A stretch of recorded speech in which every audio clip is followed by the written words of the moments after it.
Programme में एक बार फिर खुशामदीद। पाकिस्तान तहरीक इंसाफ के अली बुखारी साहब ने हमें ज्वाइन कर लिया जी, मारूफ नाम है, बहुत शुक्रिया आपका।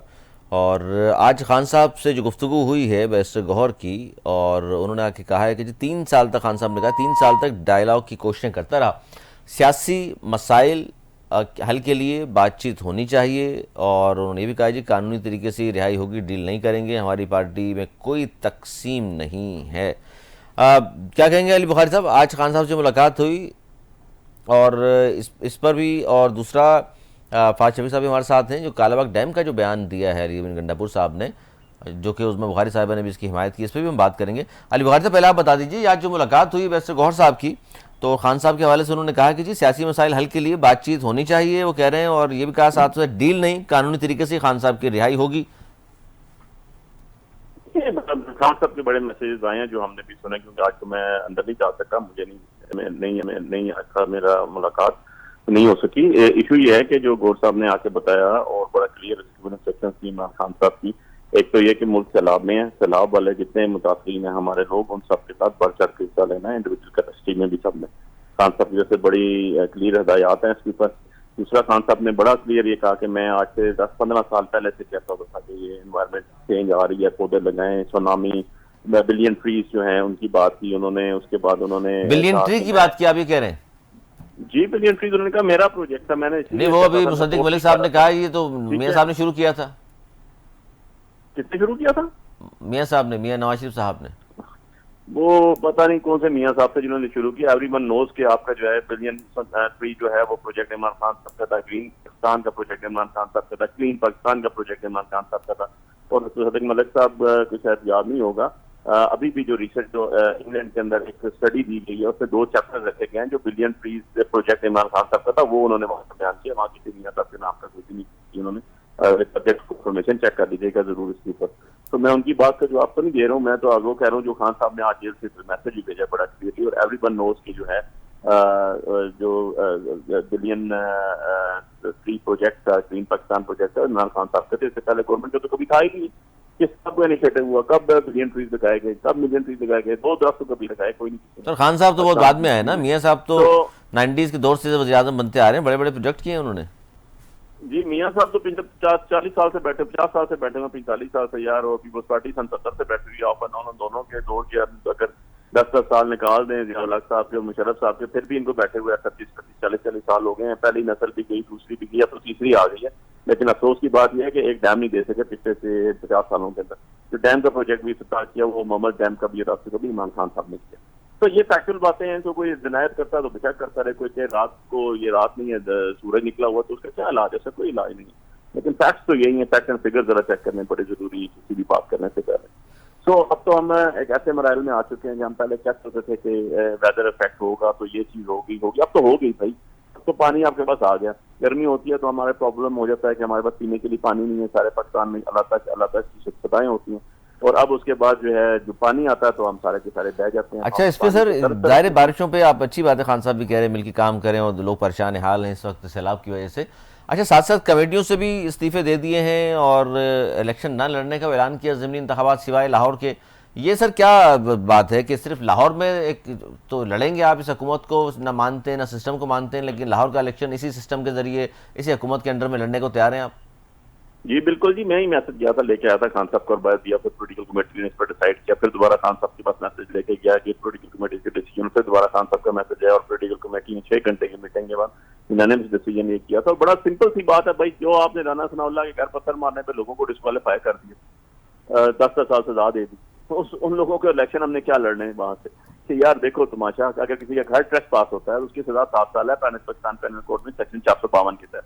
पत्थर मारने की सजा 10 साल यार घर को, वो फॉर गॉड से यार कौन से मुल्क में आप तो दहशतगर्दी लगा दी आपने उनके ऊपर, और उनको 10 साल सजाएं दे दी, और 10 साल सजाएं देकर उनको within no time, within 24 hours disqualify भी कर दिया। ऐसी पार्लियामेंट के अंदर पार्लियामेंटेरियन ने क्या बैठ के करना है जहाँ पर इस तरह का माहौल हो? जो हमाद अजहर वाली सीट थी लाहौर वाली, उसकी क्योंकि हमाद अजहर साहब के वालिद साहब जो हैं वो इलेक्शन जीते हुए थे और वो हारे, वो उनकी डेथ हुई, और डेथ होने की वजह से उनकी सीट खाली हुई, इसलिए वो ये 9 मई या इन तरह के सजा। तो सर वो सीट अगर जीत भी जाते हैं बुखारी साहब, तो फिर पार्लियामेंट में आके क्या करना है? पार्लियामेंट को तो आप मानते नहीं है।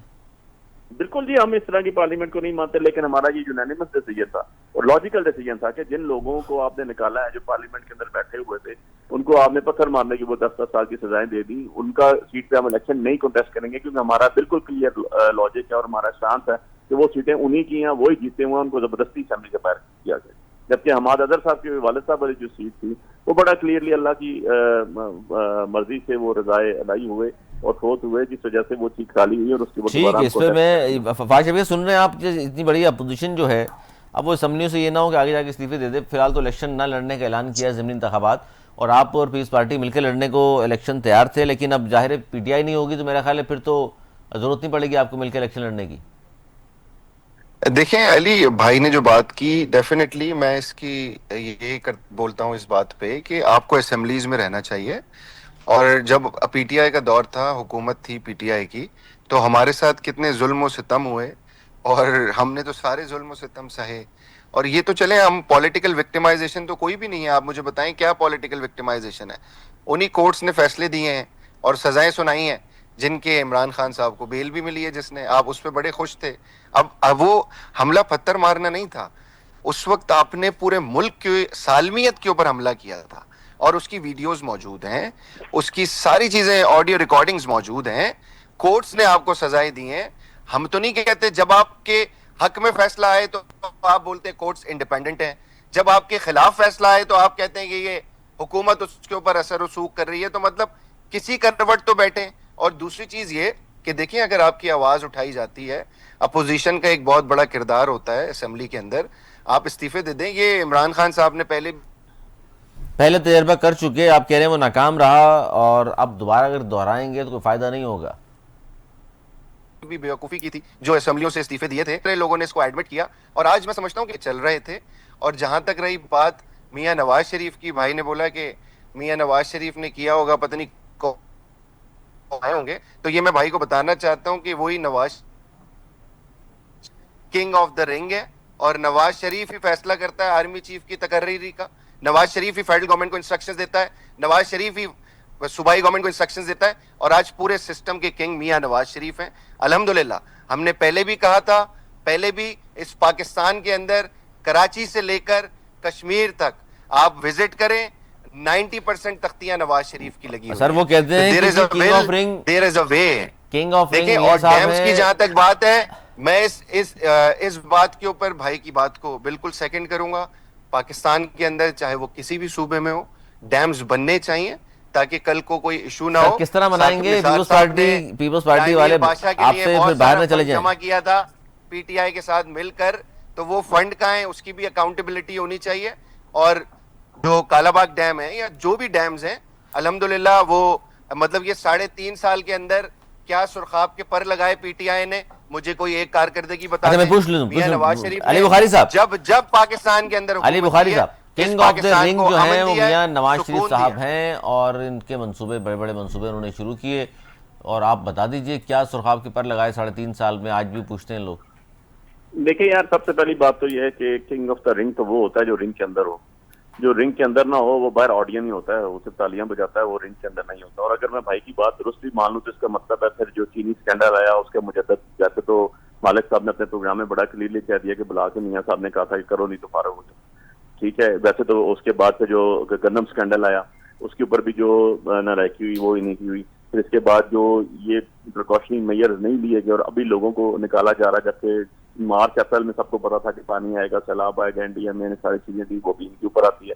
इसके अलावा जो आपका जितना भी बर्डन चल रहा है उसके सारे जो प्रेजेंट हुकूमत के ऊपर जो भी क्रिटिसिज्म करते हैं या क्रिटिसिज्म किया जाए तो उसका फिर मुजद्दद तो फिर मियां नवाज शरीफ साहब ही हो गए ना अकेले। अगर वही सब कुछ करते हैं, वही किंग ऑफ करेंगे, वही सब कुछ है, तो फिर वही के बेनिफिशियरी अगर वो हैं और करता धरता हुआ है तो फिर बर्दाश्त भी उन्होंने करना है, सुनना भी उन्होंने।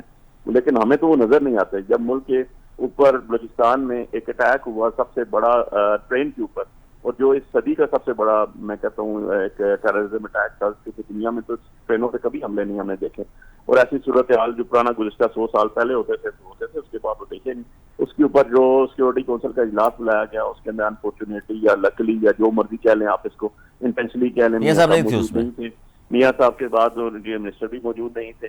कोई चीज भी और मौजूद नहीं थे उसके अंदर। इनमें से मेन स्टेक होल्डर भी मौजूद नहीं थे, सदरदारी सब भी मौजूद नहीं थे। सदर पाकिस्तान ऑल तो वो सिंबॉलिकली हैं, लेकिन उनको होना तो चाहिए, इतना बड़ा इशू है। और हमें ये कहते हैं कि आप नहीं होते, आप नहीं होते, आप अच्छा, इस नहीं पर होते। क्या तो मेरा कहेंगे कहने अली का बुखारी साहब, मतलब ये है, जो मेरा आज कहने अलीमन का गंडापुर मतलब साहब ने कि कहा ये है कि कहते जैसा डैम कालाबाग जैसा डैम न बनाना मुल्क और नस्लों के साथ ज्यादती है, और बैरिस्टर गौहर साहब ने हिमायत की है कि जी कालाबाग बनना चाहिए। नून लीग भी कहती है कालाबाग बनना चाहिए, पीपल्स पार्टी और एएनपी इसके मुखालिफ हैं। देखिए यार, बात बड़ी इसमें ना सीरीज ये, हर चीज को कंसेंसस डेवलप करनी चाहिए, मुल्क को आगे लेके जाना है, पोलिटिकली सोच से भी आगे लेके जाना चाहिए। पोलिटिकल लोग वही होते हैं जो सियासी गुफ्तगू करते हैं, तब ये हमको कहा जाता है जो टेबल पे बैठ के बात करते हैं। अब बात यह है कि अगर एक मसला आ गया, उस मसले को हमने रिजॉल्व करना है। सिंध वाले करते हैं, अगर शोर मचाते हैं। I am supporting the dams basically, it's not a Kalabagh dam, it's everywhere. क्योंकि आपने दुनिया में अगर आगे बढ़ना है तो पानी आपका नेचुरल सोर्स है और रिसोर्स है, ये दोनों चीजें हैं। और आप उसको जाया करके, स्वीट वाटर दुनिया में बिकता है, हम अपने बजट से दुगना तिगनी पैसों का पानी जो है वो उठा के समुद्र में फेंक देते हैं।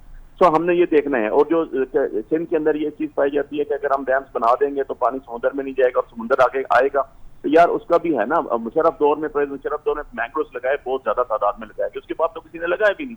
लेकिन हम जब इंटरनेशनल दुनिया को देखते हैं तो हम देखते हैं कि सिंगापुर हर साल 2-4 किलोमीटर आगे बढ़ता है, समुद्र को पीछे करता है और वहां से अपना मुल्क बढ़ाता है, खुशकी को बढ़ाता है। पर ऑन द अदर साइड हम अपना मुल्क बदीन छठा को नहीं बचा सक रहे हैं, समुद्र आगे आता जा रहा है, डैम्स हमारे पास नहीं बन रहे हमसे, पानी जो है वो सारे बिल्कुल सही, बिल्कुल सही, हिमायत का ऐलान किया जी, बहुत सी बात है। बहुत शुक्रिया फाशिफ साहब का, बहुत शुक्रिया हसन मुस्तफा साहब आपका, बहुत शुक्रिया। बड़ी खबर आज की थी जी, कालाबाग जैसा डैम जो है ना बनाना मुल्क और नस्लों के साथ ज्यादती। जब ये बयान दिया अलीमन गंडापुर साहब ने तो नून लीग ने इसकी हिमायत की है, और जबकि सिर्फ पाकिस्तान पीपल्स पार्टी का पहले भी कैटेगोरिकली उन्होंने कहा था कि डैम हम नहीं बनने देंगे, और अब भी निसार खोड़ो साहब और दीगर लोग जो हैं इस पर बयान दे रहे हैं कि सिंध को किसी सूरत ये बयान कबूल नहीं है, न कालाबाग कबूल है, और गंडापुर को सियासत सीखने की ज़रूरत है। अब देखिए कि ये हुकूमत किस तरह कायल कर पाएगी पाकिस्तान पीपल्स पार्टी को, जो इत्तेहादी है जिसके सहारे नून लीग की हुकूमत खड़ी है। ये आने वाला वक्त बताएगा। हमें दी इजाज़त, मौलाना की बात।